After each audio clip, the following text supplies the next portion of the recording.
Now you're recording. Okay. Today is Tuesday, September 24th. It is our first meeting of the curriculum committee for the 24-25 school year. And we will be starting first. We are joined by the World Language Department. Hi, I'm Carrie Martinez. I'm with my supervisor. Brian Stumbaugh. So we're waiting for Jen Fold. She'll be here in just she'll be here briefly.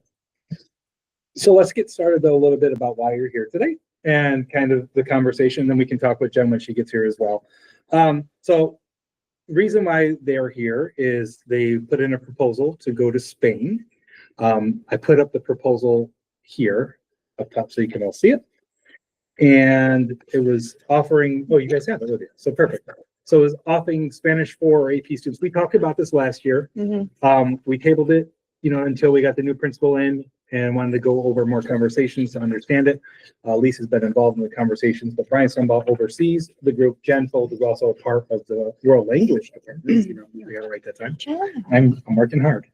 And so really this is the kind of reasoning behind it. So, I'm pausing to get, so they have a rationale.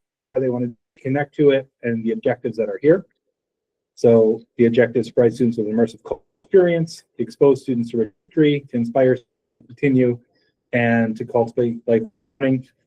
There is a proposed itinerary and date and time, and there are criteria of who would go and different things like that. So would you guys want to talk about, as Jen says, so would you want to talk about kind of what it is, whose this is for, and then the itinerary? Sure. I'll go ahead with it if that's okay with everybody. Yeah.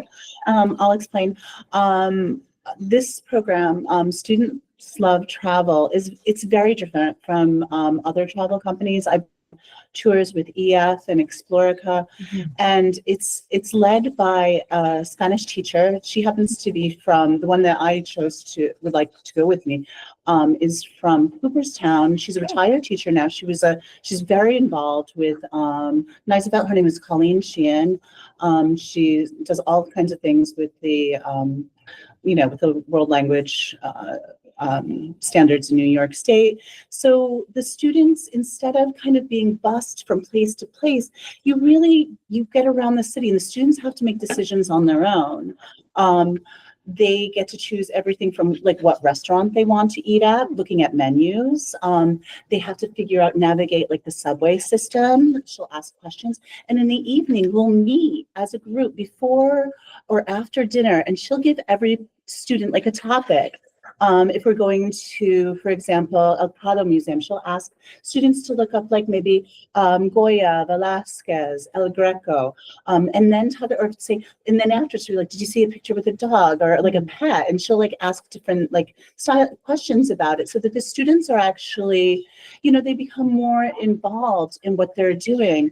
I remember one student said at the end of the tour, she said, I think I could get around Madrid on my own. And she was a senior in high school. Again, this is really only open to juniors and seniors. It's really open to students who are currently in Spanish 4 or have taken the AP or have taken Spanish 4 the previous year. So it's open to this year's juniors and seniors. Some of the things that we just fit everything in it. And also she's very flexible with the schedule. Like we were on the AVE train from Barcelona to Madrid, and I was looking through a magazine. I was like, oh, this is so cool. There's like a video game, like exhibition right next to Bernabeu, the stadium. She's like, we could do that. And the kids spent like an hour playing like anything from like pinball to like different kinds of, video games. And it was just a lot of fun. The kids found that to be engaging. They loved that they could choose the food that they got to eat. I was like shocked when they were asking for paella. I was like, I didn't think they would, and they did. They wanted to try it. Instead of just going, I've been to France where they've given me like flatbread pizza, and I'm like, I am in Paris and I'm eating flatbread pizza. It's not what I want to be eating. So they give the kids the money for their allowance. So they have breakfast is included. They give them like 20 euros like to spend however they want. If the child's not hungry and they don't feel like eating, they don't have to. They can save it for like something else. So there's a lot of interesting things. This trip is from Madrid to Ledo Segovia.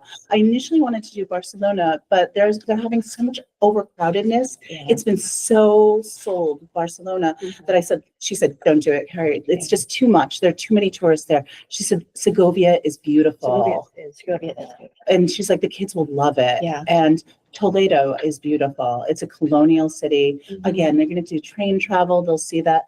If we get a chance to meet up with Blanca, there was a former Spanish exchange student whose mother is an administrator in a school. The students might be able to get a taste of what school life is in Spain, if that's possible. Mm-hmm. You know, I so have that connection still from when I was a senior here too. My exchange student, Lourdes, she is actually coming next August. Oh, wow. So yeah, so I have another connection there too, which is nice. any questions for me? Anything that you would like to ask me about Arjun? And I don't have the experience of taking students Mhm. there, so that is not my, I haven't had that. I know Carrie's done it multiple times. Colleen was my department chair for a long time. Yeah, She travels all over the place. She's fantastic. But I just know as a student here, we used to do these trips and that was like a life-changing experience for me. Yeah.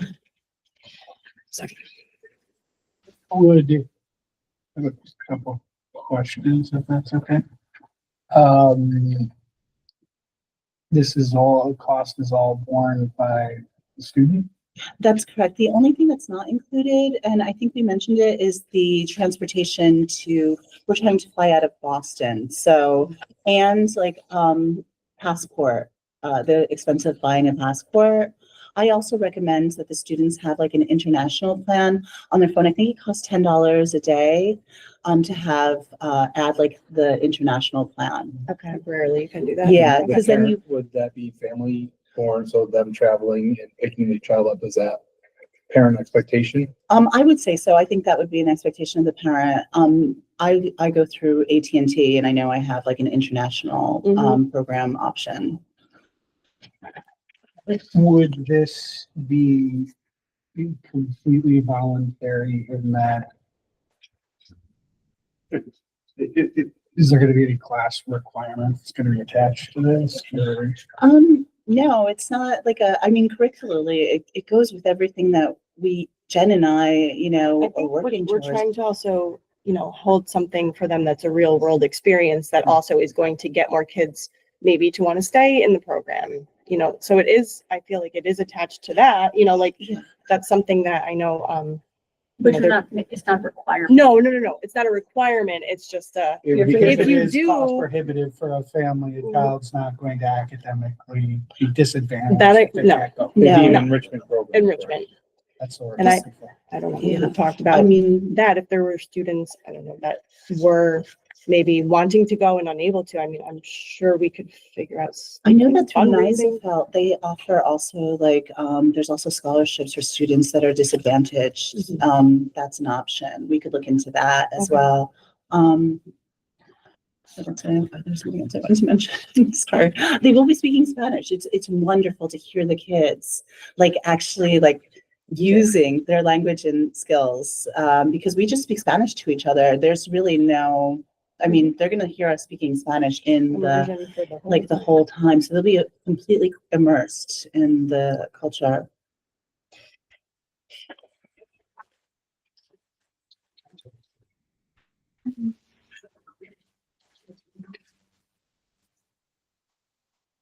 So in each of the places that you're going, students will have choices of meals? Yeah, so we'll go into, for example, we'll go to a different area and kids will look at the menus. A lot of a lot of these restaurants have the menus outside. And then a lot of these places like Puerta del Sol or just different regions, they'll have the menus outside. And the students will get an opportunity to look at the different menus and they'll decide amongst themselves what they feel like eating, so that worked out really well. Okay.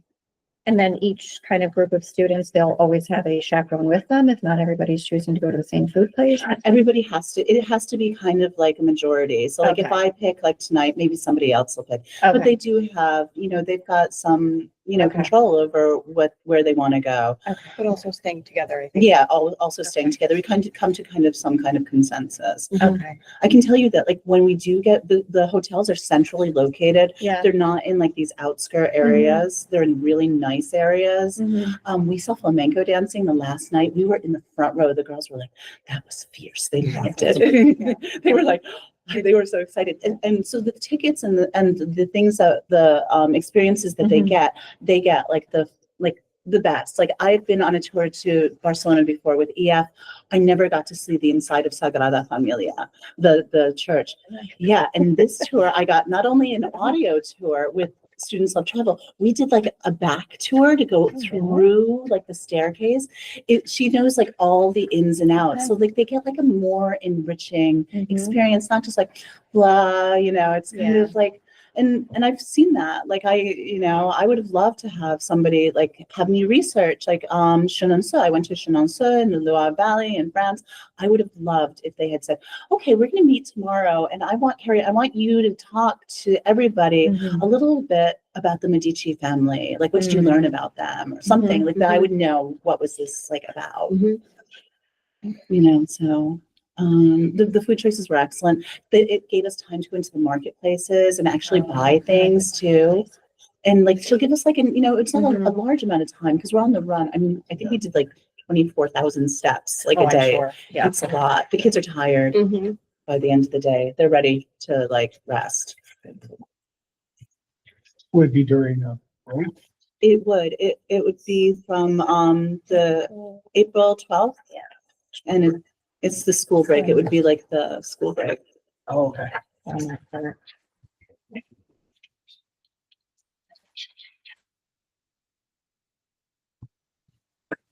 The person you were saying she would, so you have someone with you the full time as you're there as well? Yes. Okay.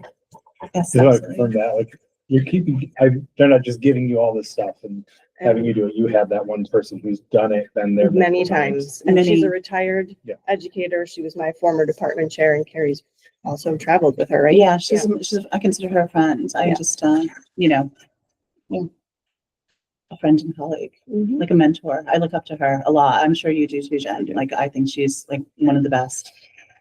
And how far in advance are students, would they need to like express interest? Because it says 2025, which. So let's talk about that real quick before we get there. So Okay. we're gonna have to fast track this. So if this Okay, is something this committee wants to move forward, I'd like it on the October 7th board meeting for approval. It's fast track. Yeah, Okay. it's fast track. Okay. And then if we get it on approval, then they can move forward because I don't want to help them. It says. What's that? Yeah, It so says their first payment is October 15th. that is something, because that's the time frame they Okay. want to do it this April. Okay. Because that is going to be the one issue that we would have to go through, is they need board approval before we could even Well, move forward with it. So if we are going to push it forward, could they talk it up in their classes as a pending board approval? I would be concerned, that truly is up to the board. My own concern with that is nothing is set in stone. And I mean, like what we tell teachers when they go to get a job at a district. I mean, my recommendation always is do not put in your resignation until you have board approval at that other district. That is my number one recommendation. I think that's nicest number one recommendation. I appreciate Yeah. that, but I'm also So thinking that. I get that. So what is the Because time frame? for- Is it still an October 15th deadline? Or can we? I mean, I can talk to the Robert, the program director. He's in New Hampshire. He's not over in Madrid. And I can ask him if he can like maybe like honor this price for another couple of weeks. Mhm. And in terms of chaperones, it says your Students Love Travel Program Director and one chaperone for every 6 students. Right, So 12 students have to be able to go before both of you can go, that's true. right? Yes. I don't anticipate it being an overly large group. I No, imagine it but would be- but yeah. if there was 8 students, is that That's maybe, a good question. how does that work? I'm planning on bringing my husband regardless because he speaks Spanish and I want a male chaperone. I believe strongly I will pay out of pocket for this program because I would like to have my husband along on the trip because he speaks Spanish and he's been with me on trips before, and I don't mind paying out of pocket. So I'll just put that on the record. Will this be open to parents if they want to go with their child? It's not typically, to be honest with you, Frank, it's really for the children to have, and unless, I mean, I'll talk to Colleen, but I don't think the parents typically go on, this program. Yeah, any school trips that I've been on or I'm aware of with this kind of thing, usually it's not a community trip, Yeah. but I don't know. Yeah. Just to talk about the pricing as well, that says that the fee is, the first payment is October 15th, and that's a 5% deposit, which is $187. And that's refundable for 30 days. So students will have 30 days to get that refund First of all, back. I think they can extend that. And they if probably want, can. But Do you know what the payment period is after the 5% when the balance students do anything? It says. Yeah, oh, there's- I lost the whole section. Sorry, I just haven't. That I I don't think, know. I keep going back to your comment, Kelly. It's I just the want to, number of chaperones. I think that's a good point. and I don't raise I'm that correcting as that in a my head. criticism, like, so Yeah. if there's 8, that's over the 6, so you get a second one. I just want to make sure that you Right. guys have, so that the teacher doesn't feel overextended. Mhm. Right, and that's why, well, my point was having, so there's another person there. Right. You know, the tour guide, what is the typical ratio, right? What is the district ratio for typical field trips? I've seen it as 1 to 10. 1 to 10? It's an international. And that's 1 to 6 then. Yeah, So I just, you going back to what you said, that just the one. Mhm.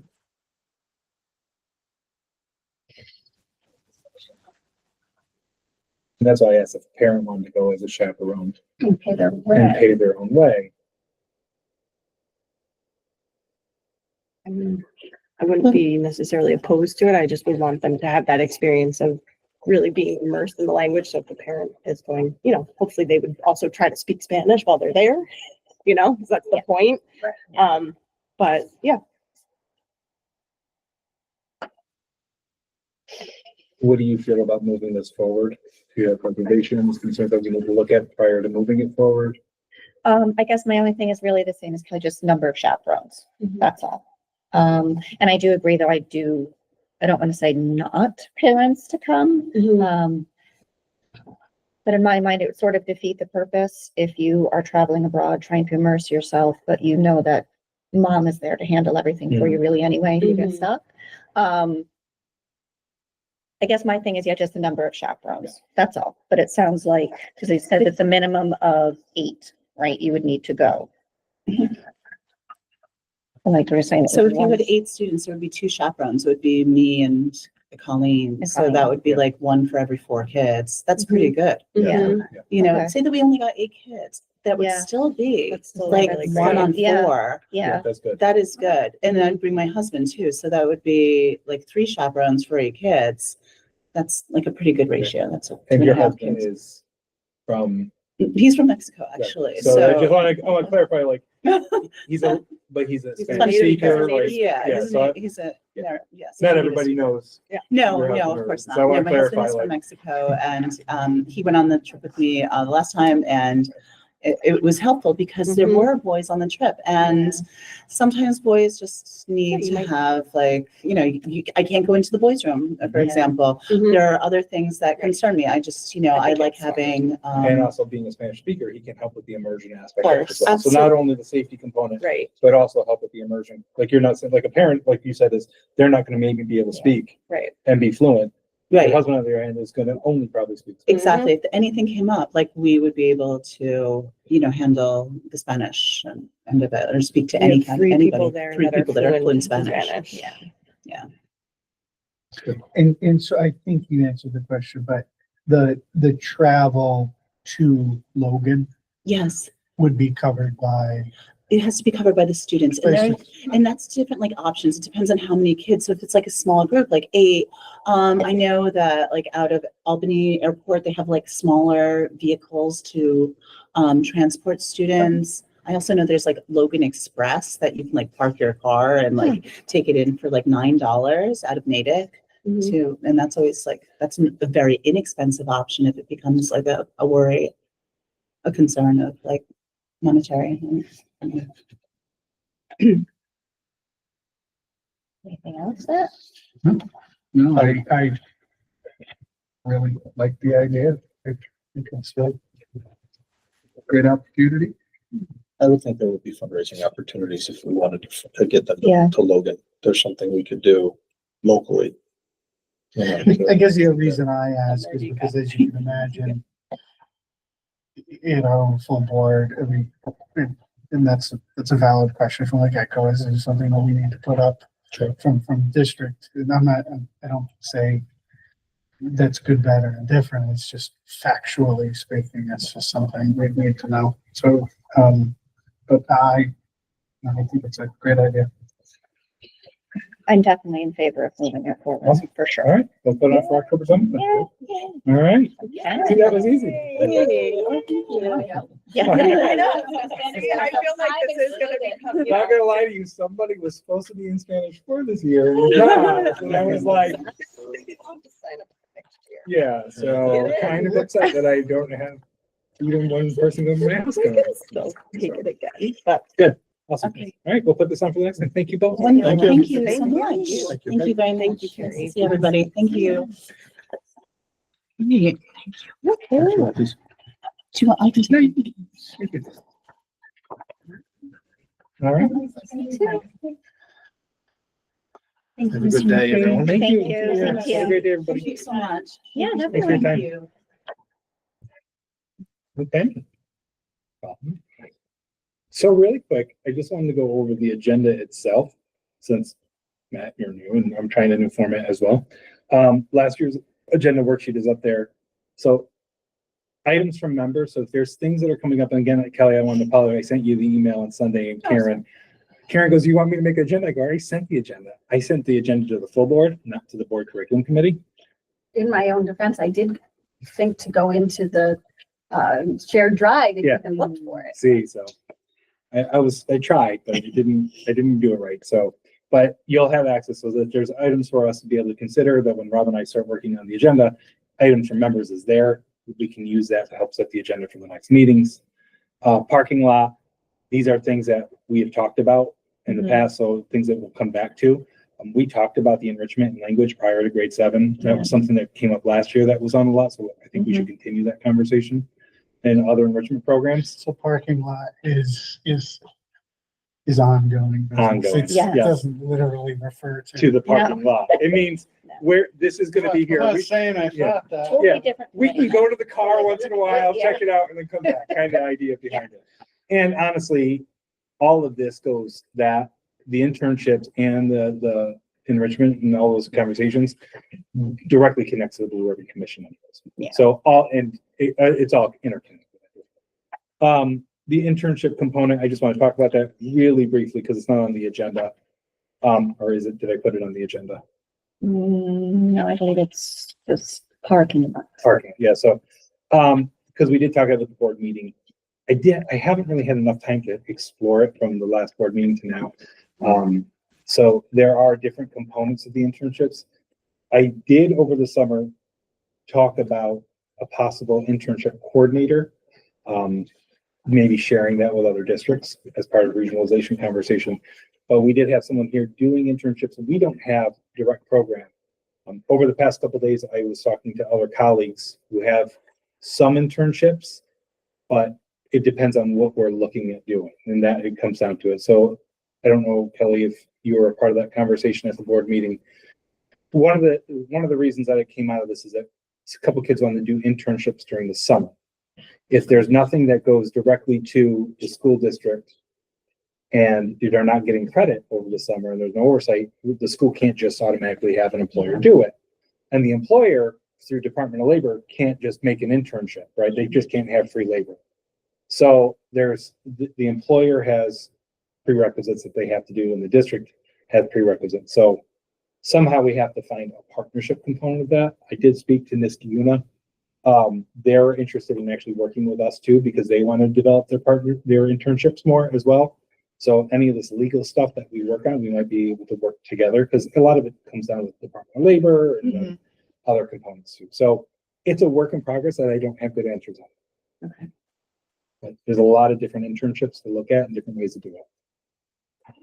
I think any opportunity for our kids to just have some career exploration, because that's a great way to include or exclude career paths Right. for kids before they go and investing money in it. But this one it specifically came out of Somerville. But I think Yeah. when we do our audit with regionalization, I think you'll see that we don't do internships, right? We don't have a good career exploration opportunity for kids. So I think that might be something that we can even continue to go back to. Okay. Just want to talk about those things quick, and we can go on to the next one. Work. So Karen is not here. She is currently at professional development. So that is good. She have her go to that. But I did ask her just to do a memo, and you all have access to the memo as well. We kind of did this last year, and we thought it was a useful document to utilize. Just really what happened in the summer. You know, what did we serve over the summer? What did we accomplish over the summer? What were the things that were happening? So our summer special education program, we had 14 students that went. So it's a good amount of students. That's the elementary one. Our student tutoring program. First year we offered busing. So doubled. I mean, last year we had 12, this year we had 24. Kelly, I think you were part of that program, right? I did teach in that program, and it's great to get kids here. Yeah, 24 students. So that's huge. Middle school had 12 students, right? And that's new, right? I don't believe they had middle school in the past. I don't know. Yeah, I believe that was a newer program. I know they offer it virtually, Yeah. so maybe that helps with something we're still struggling with at the elementary is attendance. Yeah. Because kids don't want to come in the summer. So if they're not in the ESY program, they like their parents for here. You know, we're building those programs up. I think it's, you know, each year we've seen an increase, which is a good thing. One thing that I don't see on here that they did is they also did a 8th to 9th grade transition for students. So there is, you know, students who were deemed at risk or would have a hard time transitioning. They were reached out and given an opportunity to come in, not mandatory, of course. And they worked with the counselor and team to be able to help with the transition program into 9th grade. So that was new this year as well. There was summer curriculum work that was done. Don't have the number of people who were involved. She doesn't have that on here, but there was that summer curricular work where people came in and worked on it. So that did happen. And then there was also summer PD opportunities. And I will tell you, I went to a open house last night in Grading for Opportunities, Grading for Equity book. So I went to one of the open house, one of the classrooms, and I went in and the teacher was talking. It was for my child. And the teacher was talking. My wife goes, wow, like that grading policy, like it was really nice. Like my wife noticed that, and you know, she's not an educator and we don't talk about stuff, education stuff at home. She saw the opportunity where the kids had an opportunity to really get a grade based on their effort, not based off of what their knowledge is, not just based off of if they're doing homework or not, right? And the teacher, and I'm not gonna say who the teacher was, but you know, it was a really, they explained it in a very equitable and encouraging way. And for someone, and my wife and I haven't talked about it, like to say that, I thought it was impressive. And I heard other parents say, I really like that grading policy. Yeah. So it's nice to see when, you know, you see that, you know, they're doing the PD and then you see you see the outcome from the parents' perspective. It was really nice to see how people were taking into that.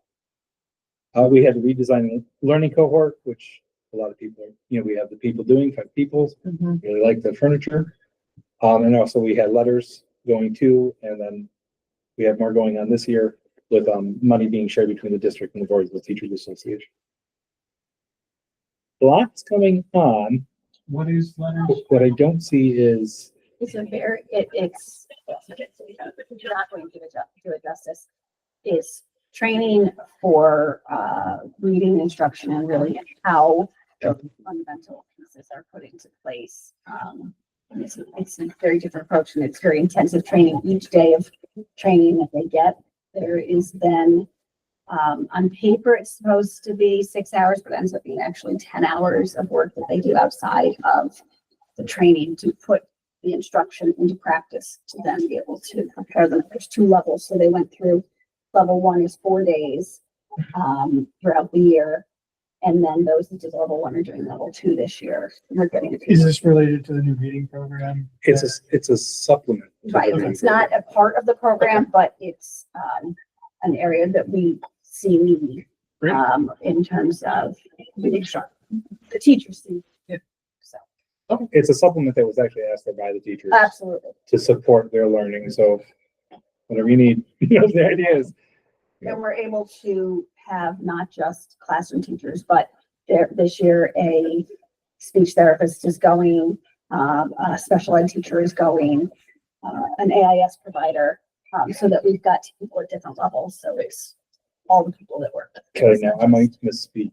Karen would know this better than both of us probably, but we did have a teacher pilot it the very first year, right? Was that Maria? Maria France had done some research on her Yes. own. She has now gone through level 1. and Right, is but in she level was almost the 2. one like talking She's the one about who it. really bringing brought it in, yeah. brought it. I want to give credit to where credit's due. on that. And then everybody else. I is don't singing. know about the piloting. I do Yeah, I know can't- it was I know her- that- She brought it forward. Yeah, I thought that's what it was, is that she saw the need for it and brought it in and advocated for it. So. Any questions?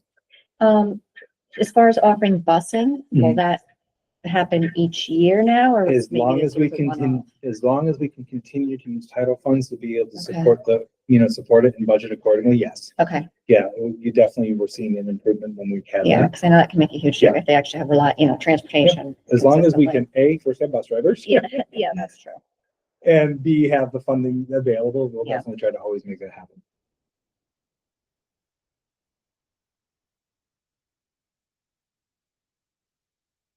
Any other questions? I don't have any other questions. And there was a teacher last night that said, it was great, was jokingly said, my kids are older, so you know what I did this summer? I worked and I made this. So, and I say that because even though you don't see the PD and they're not here, there are people, they're still working. They're still Yeah. working on their craft. They're looking at research, they're redeveloping their lessons, people just don't take the summer. Sometimes people do and they recharge, but a lot of people are still working and not getting credit for it. So I wanted to just Yeah. clarify that there's people out there still always working on their craft as teachers. So, all right, Nice. moving on to the next thing. So this one is a little long and I apologize, and Brianna has been swamped, and this is my fault, and I will tell you why this is my fault, because I missed her email to me. She sent me an email of flex time to put onto the agenda, and I wasn't here Monday and Tuesday. I lost it. She shared it. So she shared it to me on Friday. I apologize. I should have gotten this up a little bit sooner. I went to her, did you send that to me? And I literally just found it at 4:09 after we were done meeting, another meeting. So it kind of talks about flex in general. But let's talk about middle school. Couple things with schedule here. 6th, 7th, and 8th grade utilize our lunchrooms, right? So, and high school also utilizes our lunchroom. High school is a full 42 minutes of lunch, which is a long time for high school students. If you, Robin, you're shaking your head. It's 42 minutes for a high school student. Can idle hands, idle times, can be good, can be bad. And then in the middle school, they have different components of it. And plus, trying to get all these kids to utilize their schedule and get them in for lunch is a feat on their own. I do know that both principals are looking at the schedule this year. They're doing an eval because again, both new perspectives coming in, looking at the schedule and looking at how to structure lunches is something they're going to do. Some schools do like a 5A, 5B, 6A, 6B. We don't do that. We do 5, 6, 7, 8, which is interesting. So they're going to look at the way that they schedule lunches, but also the length of time that is scheduled. And that comes down to contractual issues. It comes down to supervision issues, and it just comes down to how do you manage it, right? So Brianna basically gave you an overview currently of what flex currently is. She did say it used to be one period, grade 9, and then it's kind of switched and morphed over the years. And she can give us a dissertation on that too and kind of talk about it a bit more. So sixth grade doesn't have a designated flex, so they get the full lunch period, but they still go out with free time and activity time. There are possibilities that we could do to change flex or work on it or develop, different protocols for it. She could make that seventh and eighth period full lunch. But then you get recess or outside time for those kids. They lose the opportunity for flexo because you need the supervision. So then some of the things that are happening, you would lose. So there's pros and cons. And even then, you might not get a full 30-minute lunch for those kids because you're not going to have, 200 students outside altogether. So you would have to find ways to, separate or segregate the timeframes that they're together just for supervision purposes. We thought, I know that this has come up, so just to give us an understanding of what it is, to start the conversation is probably better than what we have. So my question, I guess, is sort of the history of it, because we know that sixth grade, they have the full lunch period, it's not broken up. And then 9 through 12, they have the full period, it's not broken up. How did it come to be that for seventh and eighth graders, it is? Yeah. It's designed such as this. Kelly, do you know? Okay, because Brianna said that she could supply that for us, because she's trying to Okay. figure that out as well. Okay, Because again, she's brand new. yeah, What I know is it was once in ninth period. And what I imagine, again, I'm making an assumption because I wasn't Okay. here either when the flex thing was here Yeah. before I was here. What I imagine what happened was they removed it from ninth period and put it into that time frame Okay. to allow for more scheduling ability to be able to put other classes in. So if you don't have flex time period, then you can add a math class or a STEM class, and then you could extend your schedule. Okay. I'm guessing that was the reason for it. Okay. When I got here, band or choir was actually during lunch, during Yes. flex time, and we got rid of that yeah, and we put it into as a schedule. So I think it became a catch-all kind of Okay. component to be able to help support kids and give them Mhm. an opportunity for timeframes. okay, Because I think there's good mentality behind the flex.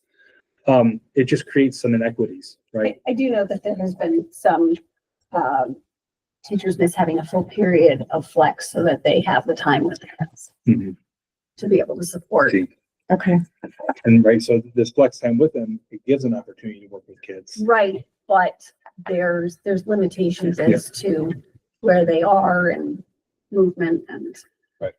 And the problem would be is if you give a full time for flex, you're losing something else during the day, which all the mandates and everything we have to do now, it's like, where do you put everything in that time frame? so when it was a full period, Kelly, was it more like, sort of like a supported study hall, I guess? Mm. Teachers could, and my knowledge is limited, Yeah, sure, but teachers could say, I need Joey, uh-huh, and they would work kind of as a team to say who needed which kids, okay, but also students could ask to go to teachers. So this way, there was that teacher component of kind of, I don't want to equate it to detention, but where it was like forced, you have to come and see me, Yes. you owe me work. Yeah. And to try to keep kids on Mhm. target, while also giving them the opportunity to say, hey, I need to go and see okay. this teacher. If there was not that portion of flex, like if it was just a whole lunch period, could students then during the day, go see a teacher if it's that teacher's free period? So I think it comes out a few different things. You can't give a teacher an instructional duty, right? So it would be a choice of the teacher to do so. Yeah. Right. Also, not a lot of kids have a lot of free time during the day, right? No. In middle school, Yeah. especially, you're booked up. So it would be very hit or miss, I think, of when that time frame would be. I mean, you always have the after school component of it, but I think you're missing. There could be a possibility that you'd be losing something that we're not aware of. We'd have to look into a little bit more. Okay. But I would tell you, I know a lot of kids don't have study halls. They Mhm. don't have free time to be able to then go see the teacher, and they would have Yeah. to match up specifically with Yes, that one time that Yes. maybe that teacher's there. So Yeah. that could be tricky. okay, Again, I don't know enough about this to be dangerous, so I just know enough to be. yeah. We can find out more. And currently, do the students have access to the library if they want to during flex? Apparently, yes. They may request a pass to the library to visit the library. And what can they do when they're in there? That I don't know. Okay, That I don't know. Again, we can invite Brianna into the next time. Okay. Um, I know some school libraries will have, board games or cards. so we do not have that in our library. I'll tell you that. Okay. We have the board games and other components in the lunchroom. So they bring those out. They have those opportunities for kids in there. Mhm. I think the library would really be to do work in quiet and Okay, do research. okay, Again, I'm making an assumption, but Not sure. from what Okay. I've seen, I don't believe that okay, they have like a maker space or any of those opportunities Okay. in there. Things that we could always look for though, yes, in developing and having conversations. yes. So suppose a student just wanted, because I have had students where they find the cafeteria, understandably so, overstimulating. They need a little bit of quiet to relax. Could they not go and do that in the library if they are not doing research? I mean, if they're just like looking at a magazine or a book or something in there. So again, I'm gonna say yes, but I don't do the building, so I don't know. I can't, Okay. I can't give you an answer Yeah, that There's is, also difficulties with staffing because Yeah. there used to be, I don't recall if it was one or two TAs that helped staff so that when the library media specialist had lunch Good or lunch. needed to go Yeah. work with a teacher, that there was still somebody there to Somebody supervise. So if she is supporting outside of the library, it's closed. It's plus, got it. Okay. so these are, I think, questions that we can bring back. And- Yeah. And Brianna, can have Brianna come into the November meeting a little bit Okay. more?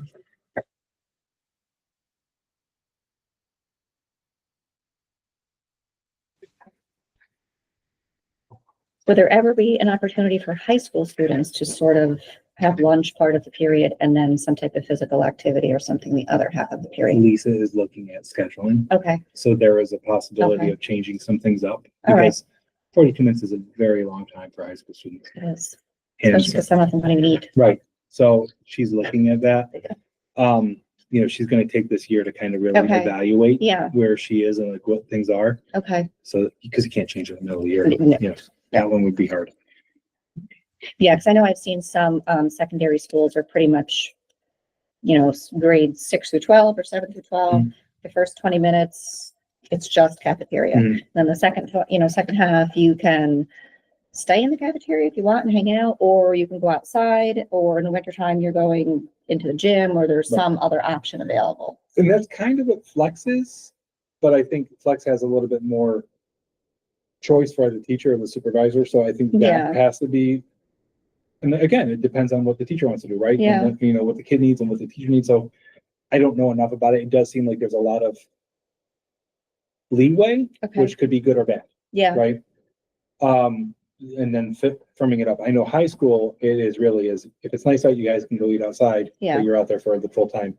I do know there is a concern, was brought up by Rachel, that, we only have like 21 minutes for kids to eat. Yeah. So is that too little? I mean, I've seen, I've been in high schools a long time in schools.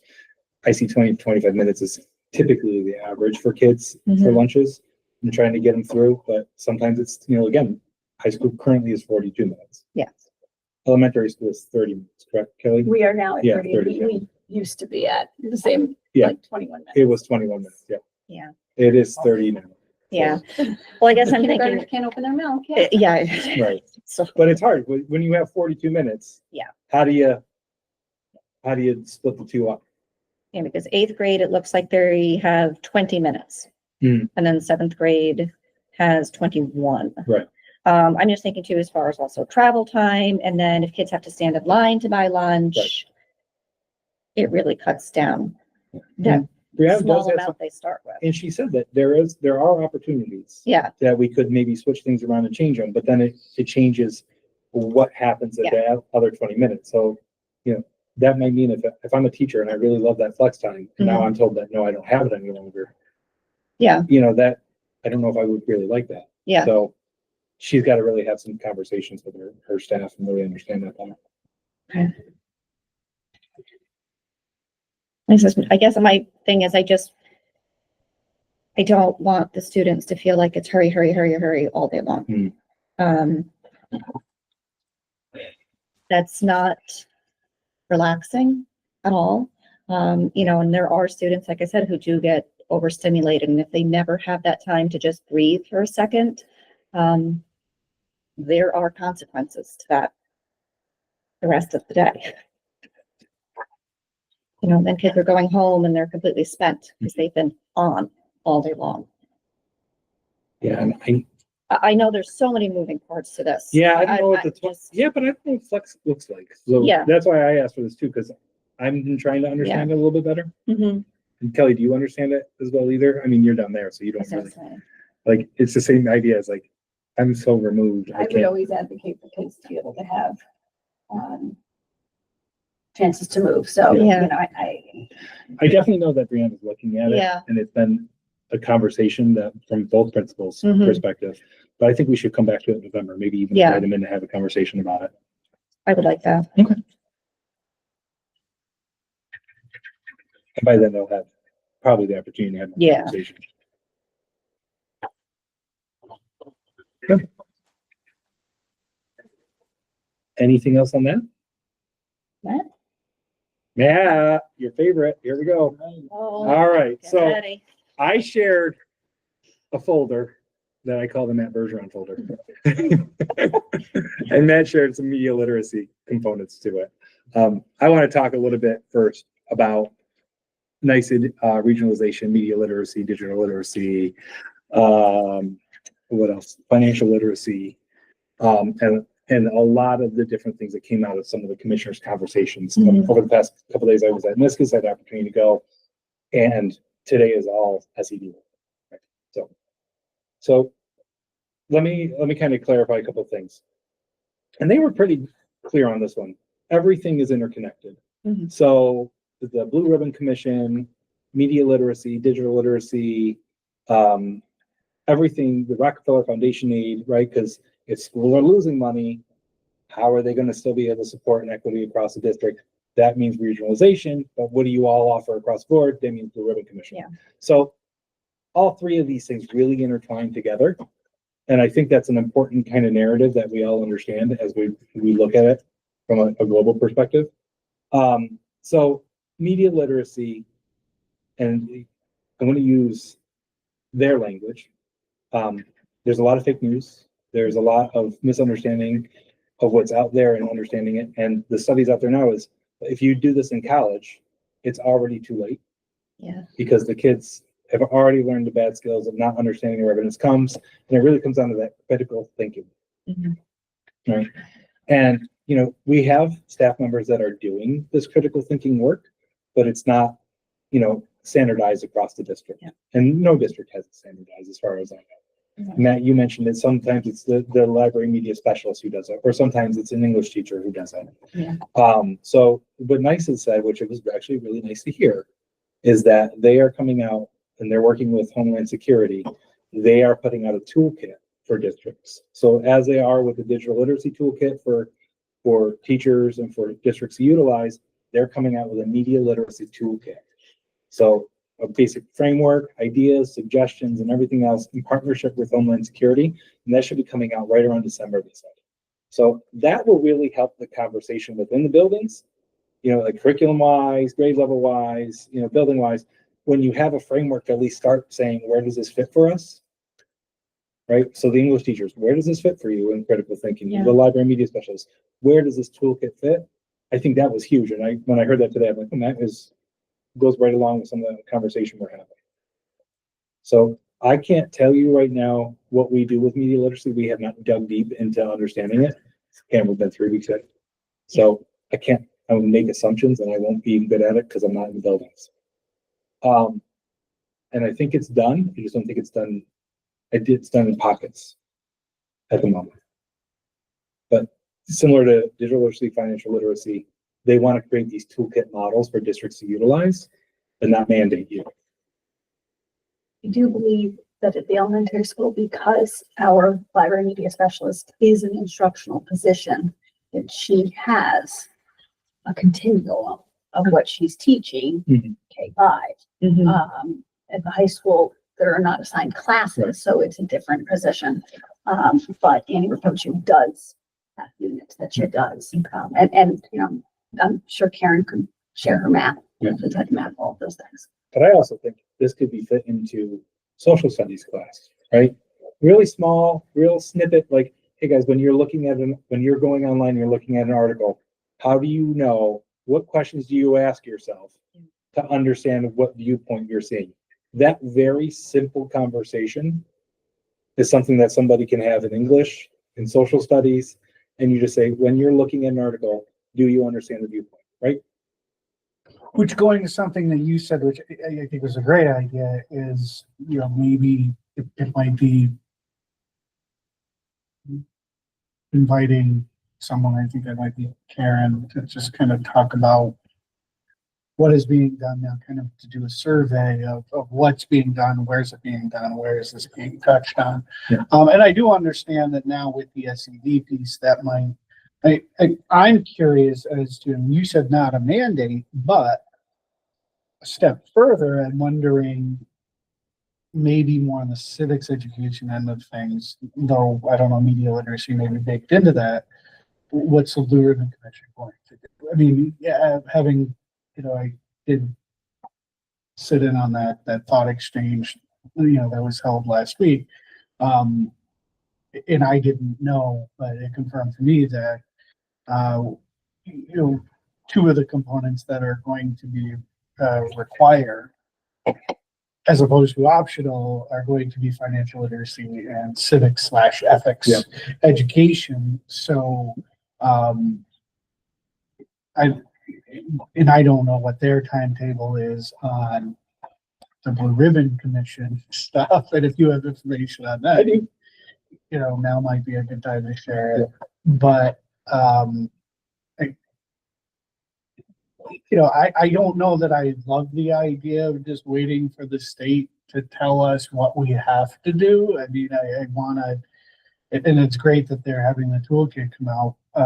But if we, maybe a next step might be to have someone come in and say, this is where various instructors are touching on this topic in their, you know, in their instruction. Yeah, no, we're not gonna wait. Okay. Because waiting to have this conversation is too late, right? And doing these things. But we do have to do an evaluation of where it is, right? To understand currently what's happening. But I also think people need to understand what it is.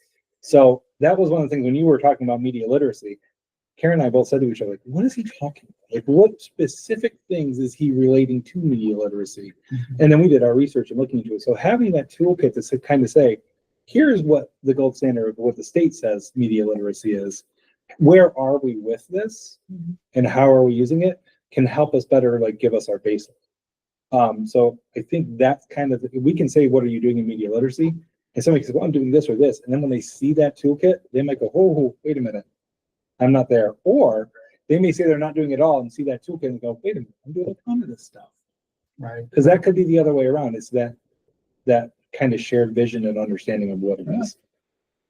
Because I know in the elementary school, they even talk about some of these things already in a very clear way. And I think the high school does, they just don't do it pointing. They're not saying media literacy. They're not giving those specific words. Well, and I know that we are, I think we're probably on the same page when we use words like, you know, fake news or misleading news, but that to me kind of begs the question, well, what's news and how do we think students define news? Because I'm not going to name names, but you know, some kids have admitted to me, I get my news from TikTok. Yeah. And Get a lot of news. that is news now. And, Oh, it is? and I'm not about to sit here and say, no, absolutely not, don't do that. I don't want to be that person. But at the same time, are we giving them the knowledge and the resources they need to ask themselves the critical thinking questions of, okay, where's this coming from? Yes. Can or should I believe this? And that's the skills we need to teach. Yeah. The problem solving, the critical thinking, and the civic engagement. Yeah. Right. Those are the big ones. And there is a critical timeline coming out for this one. So this one with the civic engagement and the problem solving and critical thinking, that they are trying to get that out by December. So that's what I'm hearing. Because schools can have all these conversations, but getting some of these best practices from them, I think is going to be very helpful for districts.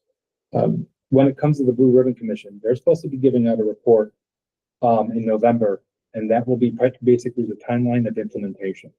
So some scope and sequence of what they're looking at, because there's a lot there that we still don't understand. Couple that with the December 1st deadline for the Rockefeller results. So the Rockefeller is what they're doing for foundation aid study, so we can see where that's going to go. It's going to be very interesting, November, December, I think. So Blue Ribbon Commission is talking about the shifting and changing of education. And the regionalization component really falls into that. So before I get into regionalization, I just want to talk some media literacy. We'll ask Karen to kind of look at it a little bit. And I'm not sure if November is going to be the best opportunity, because again, I'm waiting. I don't know what people really understand of this yet. So I just don't know if we're going to get skewed information. That's my only concern. Skewed in. Oh. Back from the staff, because staff saying I don't do it at all, and then they realize afterwards, yes, I do it, right? Because I've been there before where it's like, oh, I don't do that. And then I read it, I go, wait, I do that all the time. I didn't know it was called that. I do that all the time. Exactly, right? I mean, everybody's, so that's my only concern is, when do we get an assessment of where we are with this? I definitely think people can speak towards it now, but Yeah. And based on what you're saying, it clearly makes most sense after this toolkit comes out. that's what I'm thinking. So let's talk about regionalization. Regionalization is not reorganization, okay? And it's not mergers, it's not any of that. That's the first thing. And it's not to make a super BOCES, right? That's what we've been told. Yeah. Yeah. All right. But let me talk a little bit beforehand, because not everybody understands this, about how the state hierarchy works in schools. The commissioner has their deputies and people who work for SED, and then they have the DSs. The DSs are the district superintendents.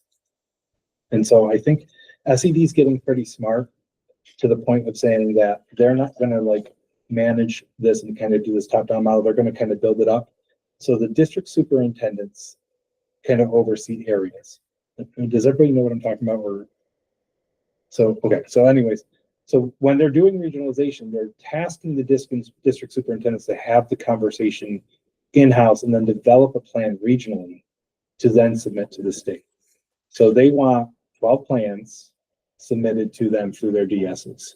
So the DSs will work with their component superintendents, which would be me, and then they work with us to develop a regional plan, and then regional conversations. That's the idea behind what the commissioner wants. Does that make sense? The deadlines of all of this stuff is the craziest part. So regionalization, there's a slideshow, there's a whole bunch of stuff here. I am not going to bore you to death on all these things, okay? But if you go to the memo that I shared, there's a website. It's a regionalization website, and then there's a material and guidance web page.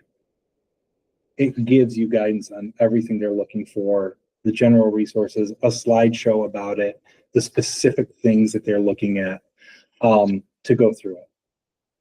Here is the basic idea. They're making us do which is good. It's a forced conversation is basically what the state is calling it. It's not a mandate. It's not anything where you have to do it. It's just a conversation to look at it. And here is the tool that we will have filled out. And this is on the state portal, and they kind of walk through it. I will share this tool with this group after it's done, but it really walks down. I'm just going to go through the multiple pages of it. So I'm trying to get this tool finished and updated. So then after you do this tool, you then you have prompting questions, and there's different sections of where you would prompt these questions from.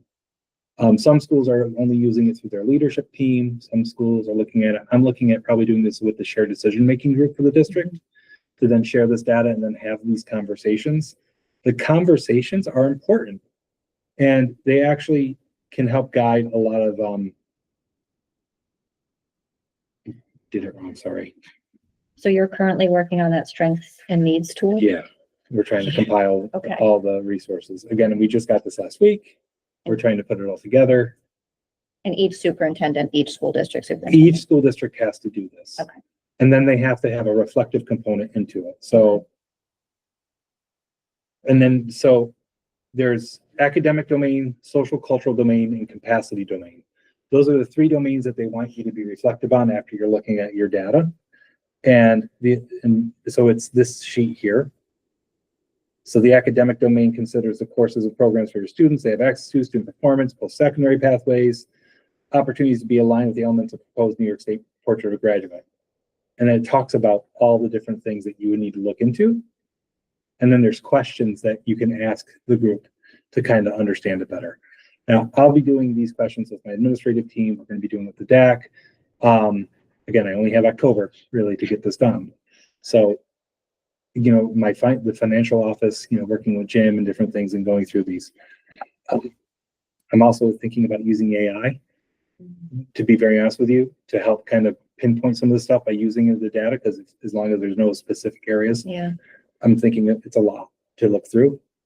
So I'm trying to find ways to do it. So electives, extracurriculars, community service, support services, that's only in that one component and domain. And then they ask you for the capacity domain. And that's your hiring, your enrollment, personnel, your district finances, your staffing, your student enrollment, transportation, technology, and other logistics. And again, as you can see, there's a lot in that domain to be able to look at and really reflect on. So this is a large undertaking.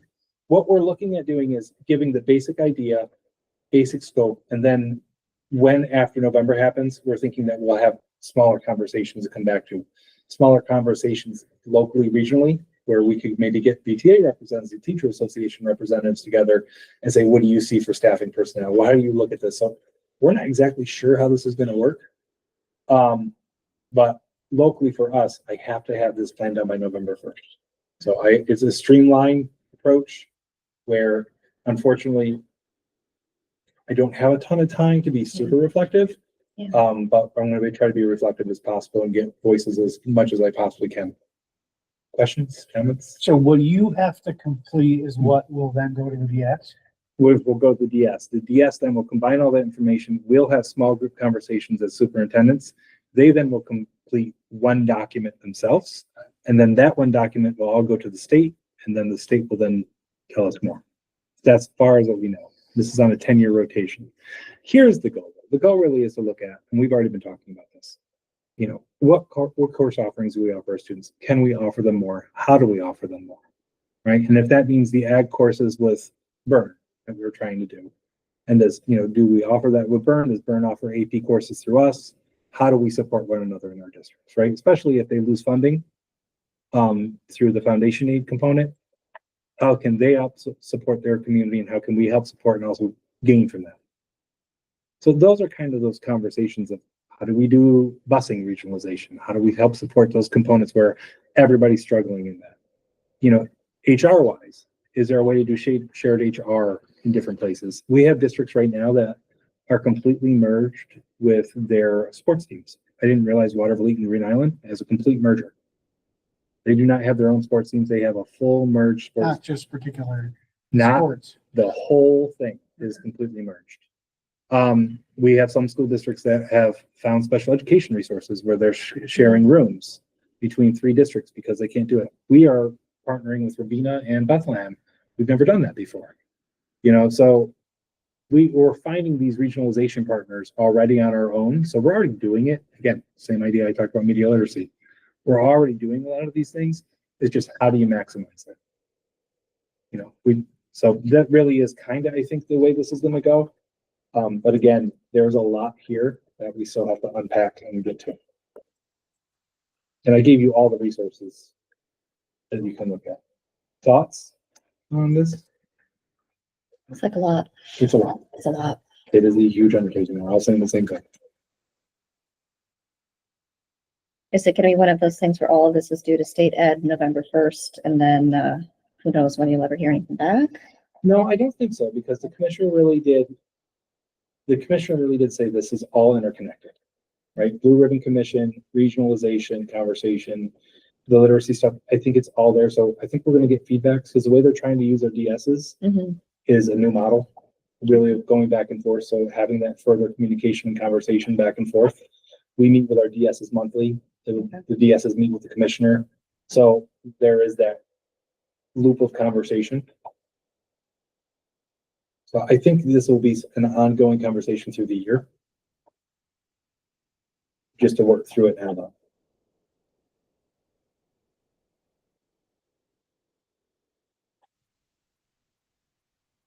It's a lot. It's a lot.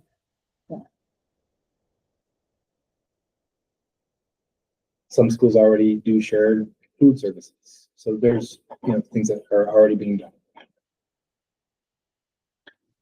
Are there any current or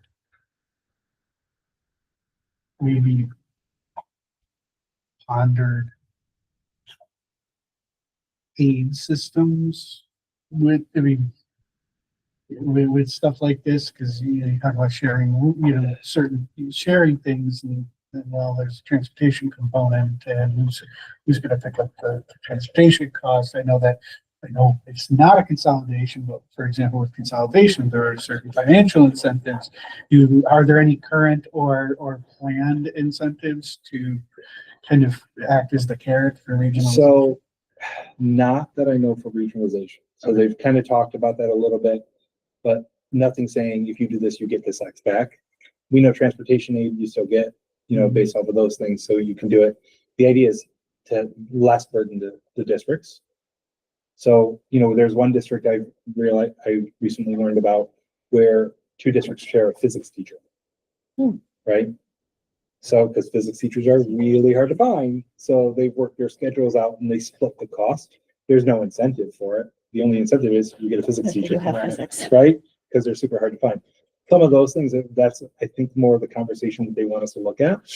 Now, I think where some people are getting confused, and that's why I want to be very careful on this, is not what we're talking about. They did couple a giant merger. They changed their merger and consolidation incentives recently, but that is merger, and basically it's on steroids. It's like triple the amount that it used to be for school districts to merge. So they really did change that incentive, but that's not what this is. Completely different, and I want to be very, very clear. Very different. But the consolidation merger, they did incentivize that a lot over the past year. Like it's 3 times as much as it used to be. So those districts that are looking at, and they have done merger studies that haven't gone through, they probably are going to go back and have those conversations again, given the fact of what's happened. For districts like ours, thriving, moving forward, but still looking at ways to maximize our efficiencies, this is kind of where this can be. Like, look at Gilderland, look at Bethlehem, look at Bern, look at us. Regionally, we have opportunities that we could share, right? And it can be a lot of different things. How are we maximizing those? That's what we have. And in 30 days, we'll have an answer.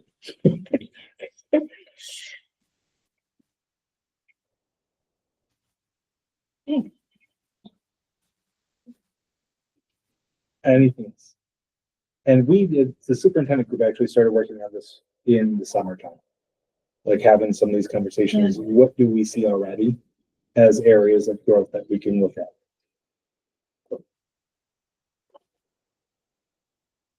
Anything else? Thanks. Not from me. No, not for me. Okay, Okay, that's all I got. all right, that's it. All right, then. Let me close out. Find out where I am.